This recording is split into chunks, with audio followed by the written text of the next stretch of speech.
For completely random reasons, I'm going to read a passage from a text I relied heavily on for one of my first publications called The Rhetoric of Agitation and Control by John W. Bowers, Donovan J. Oakes, and Richard J. Jensen. Mind you, this is the second edition. The first one was published in 1971.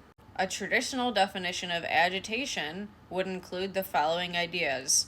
Agitation is persistent, long-term advocacy of a social change, where resistance to the change is also persistent and long-term. Another traditional definition might be, agitation is a style of persuasion characterized by highly emotional argument based on citation of grievances and alleged violation of moral principles.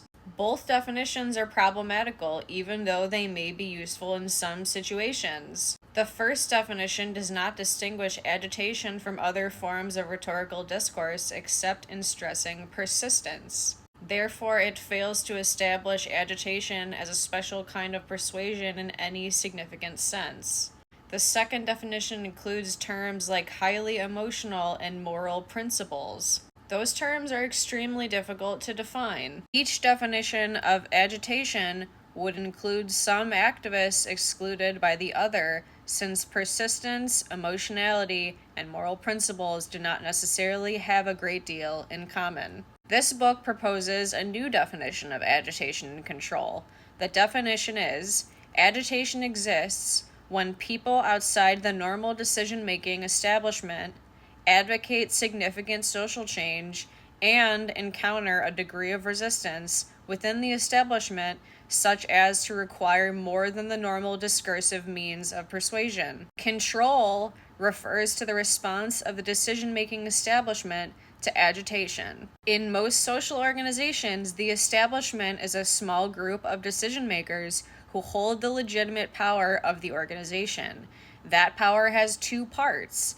1, legislation, the power of deciding policy, and 2, enforcement, the power of administering negative and positive sanctions to those who violate and observe the policies. Social change is any change, written or unwritten, in the way society regulates itself. Why does agitation occur?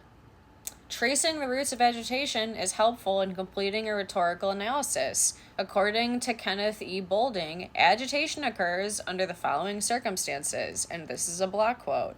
There is strongly felt dissatisfaction with existing programs and policies of government or other organizations, establishments, on the part of those who feel themselves affected by these policies, but who are unable to express their discontent through regular and legitimate channels, and who feel unable to exercise the weight to which they think they are entitled in the decision-making process. When nobody is listening to us, and we feel we have something to say, then comes the urge to shout.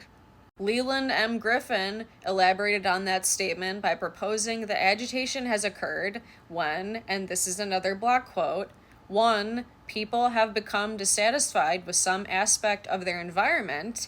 2, they desire change, social, economic, political, religious, intellectual, or otherwise, and desiring change, they make efforts to alter their environment. And 3, eventually, their efforts result in some degree of success or failure. Agitation occurs when a group has a grievance or grievances, and there is no remedy to those grievances other than challenging the social order.